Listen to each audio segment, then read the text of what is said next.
All this week on The Perspective with Mike Sherbino and Julie Stautland, a Follow Your Heart Valentine's Week featuring that great Godwinks guy, Squire Rushnell, and his incredible wife, Louise Duarte, who travel the world, or Zoom these days, helping couples, singles, and children meet the true heart of God through their art.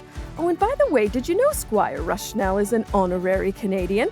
His dad grew up in Belleville, Ontario, so we're claiming him for the national treasure that he is.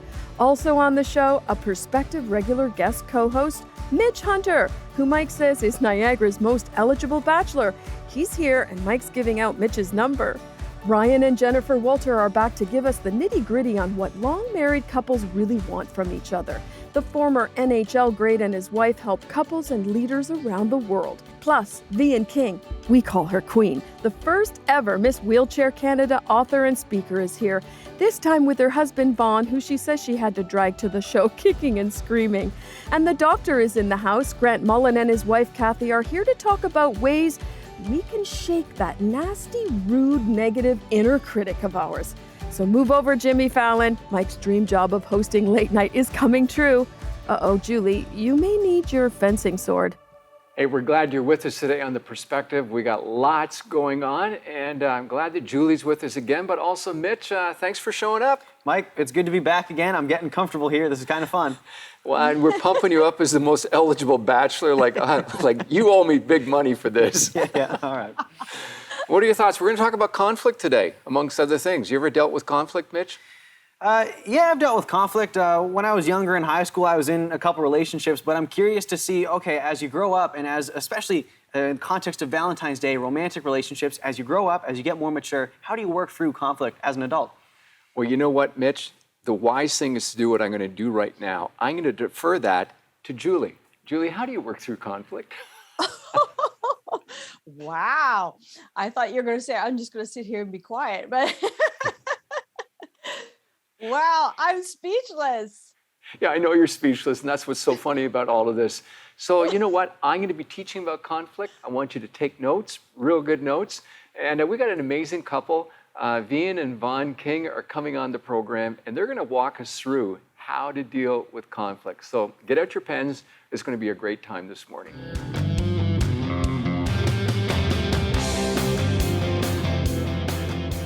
Well, I'm delighted today that Vahen and Vaughan King can be with us. And Vahen, we've chatted many times. You've been on the program on my radio show. But Vaughan, welcome especially to you, guy. I'm just so glad to meet you finally, even though by Zoom.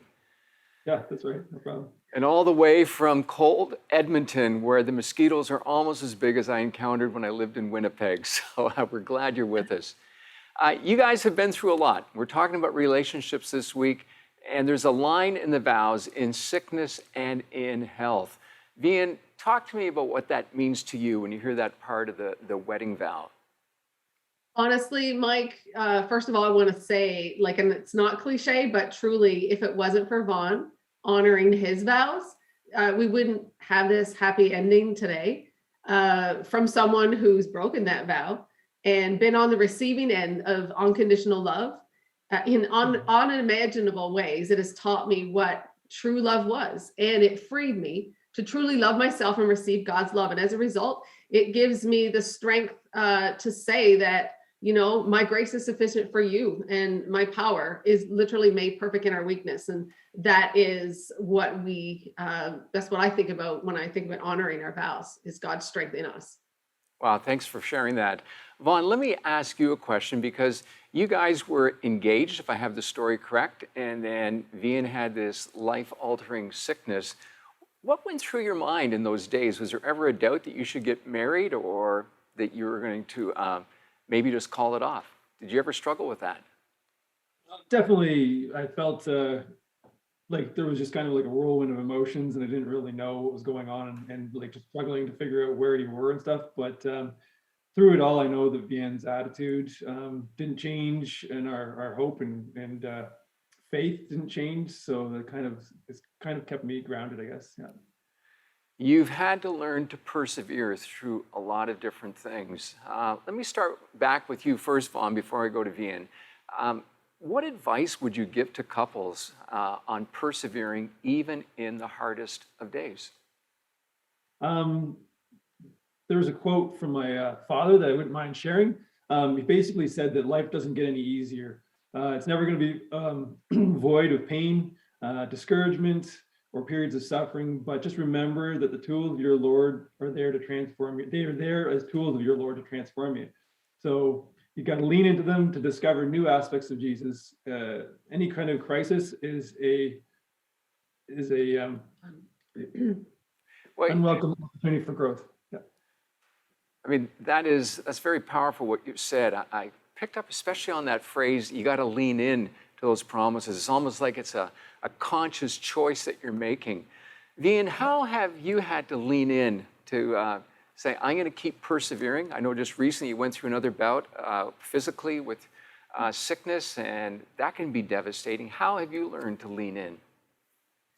Literally, it's about who I'm leaning into, really. And as long as I'm clinging to God for everything that I need, and having open communication with Vaughan through everything, because, you know, when we say we go through struggles and there's going to be unwelcome opportunities, they're unwelcome, but being able to say, this sucks and this is not good. Like it's not about denying your very real emotion for the very real struggles of life, but it's about allowing God to come in to those very real struggles of life. Well, thanks. You know, I'm processing that and pondering it for myself. So let's just take a slightly different turn, because the camera doesn't lie, and obviously I'm at least 1 or 2 years older than you guys. But as we age and change, it seems that our roles as husband and wife can change a little bit. I want you to talk to me about how you guys have had to adapt in your roles, and even maybe take us back to the engagement time and then saying, okay, Vaughan, what did you suddenly realize you're going to have to do differently? And how is that changing even now as your wife is becoming a very public spokesperson for what she's been through? Vaughan, start us off. Well, just the nature of our relationship is like, my situation is that like I have to like deal with more of the physical side of the relationship. So like I'll do the chores, like more like the, you know, making the beds and all that kind of stuff, you know, but overall, she can do the speaking part, and that's great for me. So I think there's a lot of wives that are wishing that you would call their husbands and teach them how to make the bed. After 40 years, my wife still says I can't do it properly. So like, yeah. What else has had to change for you? What's current for you? Where have you had to adapt? Communication, I guess, is a huge thing for us. Like I've had to grow in just being able to like discuss things that pop up, you know, like they always say, don't be angry, go to bed angry kind of thing. So for that kind of thing, I just managed to just bring things up if they come up, just talk about it, and it really works out well. She's open to most communication. So yeah, we've had to learn to like even train each other how to communicate with each other, you know, like you know, if there's something that you want to talk about, I think that it's having those tough conversations, but covering it with grace and respect, and know that, you know, we might not always want to hear what the other person has to say, but, you know, we love each other, and that's, you know, we've had to work hard for that. And so we fight hard for that now even. And so we've adapted, but I think no matter how we change, and I don't want to sound cliche, but I'm going to keep coming back to the man who doesn't change. And when we focus on ourselves, through communion with God who doesn't change, then we will adapt and change together. And that's the beauty of relationships, right? I'm so glad you brought us back to the foundation. As we come back to the cornerstone of our life, we can adapt and we can change because He's the one who remains changeless. And that's a great thing to hold on to. In just a moment, Julie's going to be with us, and she's got a few more questions to ask as we journey through this whole thing of communicating and relationship, and then as I'm going to be teaching on processing conflict. Stay with us. You're watching The Perspective. A life-altering disability, infidelity, and trapped in a prison of fear. Those were only a few of my giants. What are yours? People see a happy marriage, a crown, a title as Miss Wheelchair Canada, but not understand the giants I've battled. I know what it is to be consumed with fear and struggling to find hope. How easy do you think it was for me to walk through infidelity with my husband? Once I started fighting with God's strength, the battles that nearly destroyed me actually gave me this contagious courage that has unlocked a new level of joy and freedom I didn't know existed. Did you know that every giant you face is an opportunity for an even bigger victory? What giants are you facing right now? Today, I challenge you to look at the giants in your path through God's strength and power, not your own.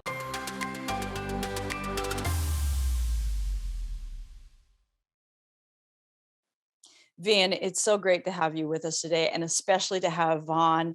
And I have to say right off the top that I personally haven't experienced anywhere near the depth of physical trials that you have gone through. And yet in our long marriage together, my husband and I have had to deal with numerous things that I've had as far as health issues, even up to this day. And I know what it's like to have this health thing right in the middle of your marriage constantly. And I wanted to ask right off the bat, Vaughan, what was your initial reaction when you faced the news of Vahen's illness? Well, I know it was just a bit of like I said before, a whirlwind of trying to figure out what was happening. Lots of prayers were going up trying to stop the paralysis. It was just kept on changing her body. But through those initial days and then even weeks following that, my faith kept me believing in a positive outcome. Was there any moment where you felt like, I want to run from all of this? So someone even asked me the same question. They said to me, you know what, it's okay for you to walk away. You know, like you just got engaged, things have changed, so that's not what you signed up for. But I don't like giving up easily. And besides, Vahen hadn't really changed. So I just couldn't accept that as an option at the time. So I was maybe new love, I'm not sure, but love is blind. kept us together. So yeah. Well, Vaughan, I also would like to ask you, what was the hardest thing that you had to face within yourself with this new health challenge before you and Vahen? I guess the probably one of the hardest things was to let go of any preconceived ideas of what normal life would be. Like I had to focus on things that I could control and let go of things that I couldn't. So how about you, Vahen? Oh, well, Julie, that actually was the biggest challenge for me, was accepting the loss of the me I was. And I didn't want to change to adapt as a person with a disability. I felt that because I couldn't do things the way I did before, that I would made me less of a person, and it kept me stuck. And so we can talk about all these physical limitations, but at the end of the day, the biggest limitation was me and my view of myself. So that was right off the hop. Wow, that's really good. Yesterday, we talked about the 5 love languages, Gary Chapman, if you've heard about them, and how powerful it is in discerning how to love our spouse properly, because we seem to give and receive love differently. When you have a health issue in the middle of that, I was wondering, did you find that an added challenge of how do I show my spouse, how do I give them the love they need and be able to receive it? Yeah, actually, this is really good point that you made, because I remember when we were first married, and I'm now a person with a disability, and we'd be in a room. Do I allow him to get a drink for me because that's just what a girl likes to be treated like? Do I let him get the door for me because I like to be treated like a lady, or do I show my independence? And even through that, we struggled. And I actually took the route that I'm going to try to show my independence because I know he likes seeing me strong. And, I was giving up I just want to be treated like a lady. So it's nice to get things done for you, but not at the risk of now being like a dependent, How about you, Vaughan? Yeah. Yeah. He was really good. There were times where he would even bring me into a restaurant because I didn't want to have my chair seen, and we would rather get the comments of like, oh, you should be go to a movie theater and I just carry her up the stairs or something like that. Yeah, we've adapted and changed to it, but I will tell you that early on it was a struggle because there was no manual. We worked through this together, and I think because we weren't able to communicate properly or understand how to work through all that, like those are the good scenarios, but until we were able to truly, like I said, my biggest struggle was myself. So it didn't even matter if he really loved me and said, like, listen, we're going to get through this together. I think the biggest thing was understanding who we were separately and understood ourselves so that we could relate to each other and figure this out, because we didn't know how to figure it out. We stumbled forward, and by the grace of God, we do have our happy ending today.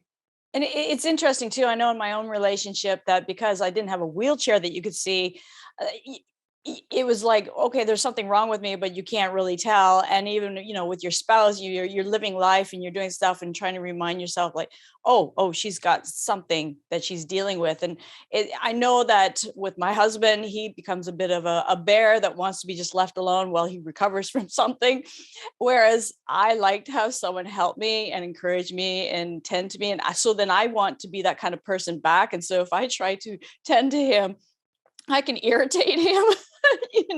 And I was wondering, how did you work that out with the dance between yourselves of how to meet each other's needs that way? I think at the beginning, like I was always like pressuring her to be strong, and like say, like, don't worry, like, cause like my positive spin on things, my positive attitude, I'm like, you know what, we can get through this and we can push through it. And like, maybe I was avoiding the fact that we do need to like, acknowledge the losses and stuff like that we've had to deal with. And so there's a balance there, like you can't just forge ahead, but you also have to like sit back and accept. I think that's great. There is that balance and extending grace to one another. Right now, I want to bring back Mitch and Mike. I know they want to share too. Right on. Well, Vahen and Vaughan, I appreciate what you guys are saying, and me and Mike have been listening in the whole time. Now, I've got to ask you a question, to Vahen or to Vaughan.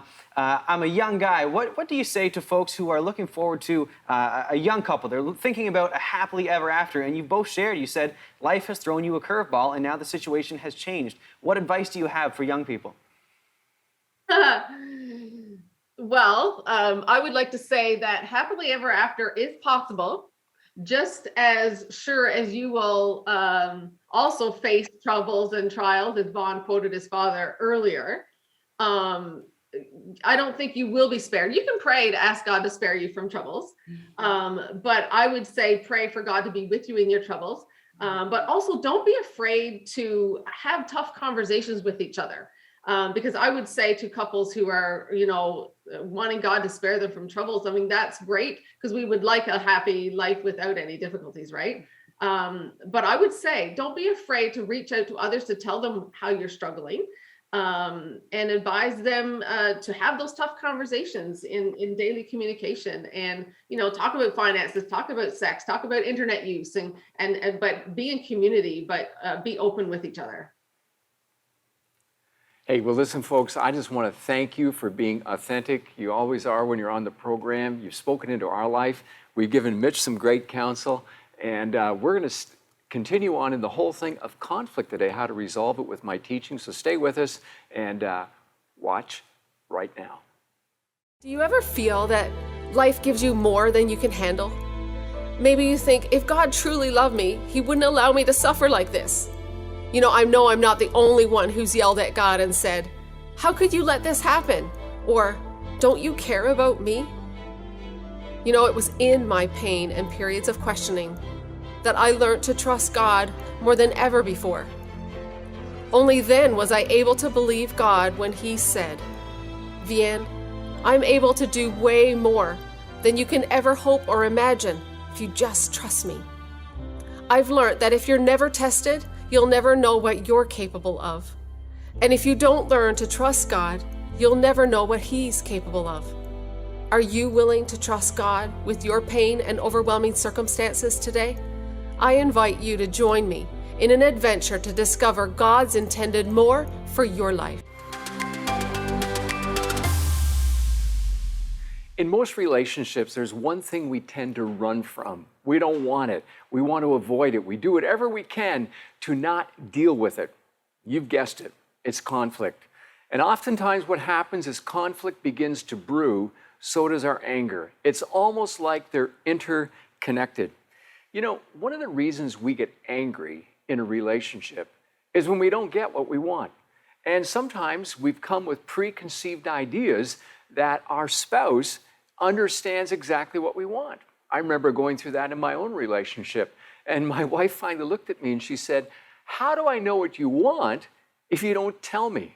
And I know that seems like a kind of a dumb comment, but for me, the light came on when I realized that I needed to communicate what I wanted. And sometimes the conflict just wants to brew within us. The other reason we have conflict is when we don't get what our partner was hoping that we would have, and when they don't cooperate with our plans. Do you ever think about that? You know what it's like at work, you kind of got to give and take, and somebody's calling the shots. But when you come home, whether you're the guy or the woman, you're hoping that your partner is going to do something, and there is a breakdown of communication. Now, oftentimes, people want to suppress anger. They'll nurse a grudge, and they'll build bitterness. Sometimes people express it, and there can be violent and screaming. I'm always intrigued as I get to know families as a pastor and as a counselor, as I've listened to the language that is in their home.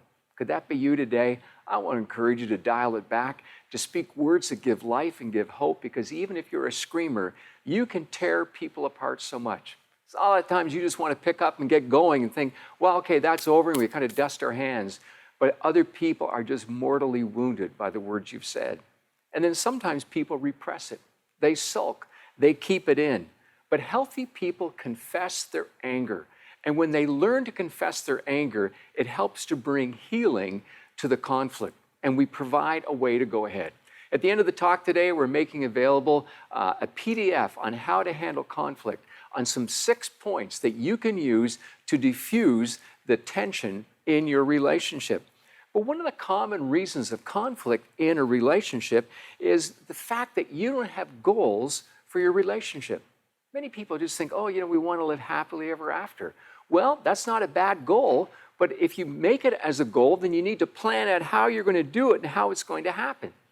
One of the other reasons there is so much conflict in a relationship is when you become insensitive to your spouse's needs. In yesterday's program, we talked about listening, and the PDF that we gave out on listening, and you can still get it today, helps you to be sensitive to what it is your spouse has been saying. And then the other thing, of course, we talked about it yesterday. I want to refer to it again. The reason often there is so much conflict in a relationship is when one of you thinks that you know it all. And sometimes it's the guy. Many times we speak it out quickly because that's part of our defense mechanism. We don't want to admit that, hey, we are wrong, because that involves me changing. It involves me being open to the fact that I have not only done something wrong, but I've hurt my significant other, the one I profess to love, and that I need to do some rebuilding in the relationship, to rebuild trust. So here are some steps for solving conflict. Let me just give you a couple brief ones, encourage you again to get the PDF today. Don't use the silent treatment. The person who said silence is golden was wrong. They were lying. Silence is not golden. It's easy to pull back and not talk. And then do you remember way back in the day when they used to have gold bond trading stamps? I vaguely remember my mother collecting them. You get enough stamps, you get a free item at the store. Many times we save emotional trading stamps. Oh, I remember when you said this to me, or you did that, and we can't move past it. And so the conflict begins to grow and grow within us. But when you have a blow up, you can avoid the bomb going off if you prepare the setting for a disagreement. To say to your spouse, hey, honey, things aren't going well. I am really uptight. This is really bothering me. Let's plan to sit down right after supper and let's talk it through. And talk it through when the kids aren't around. I've had conflict in my relationship with Terry. We've had to work through so many things, and there's always issues. But I'm so grateful. She's never ripped a shred off of me in public. Did I deserve it? Absolutely. She's never said things to me in front of the children. It's always been in private so that she can speak truth and hope to my life. That has been an incredible gift. And if I could say this, you need to attack the problem, not each other. Don't say things like, you always do this, because that is just deflating to an individual. Can we ever recover? Can we ever come back? And when you communicate with hope, saying, I want to talk through this as difficult as it is, because I want our relationship to be better, and I am committed to you.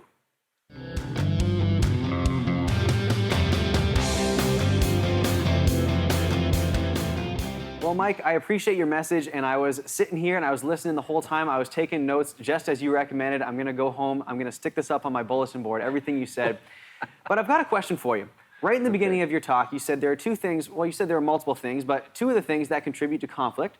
You said a desire to have what you want, and say these are what I want, these are my needs, and you said a desire to have your own plans fulfilled. And so I hear what you're saying, that if we push that on the other person, then that can contribute to conflict.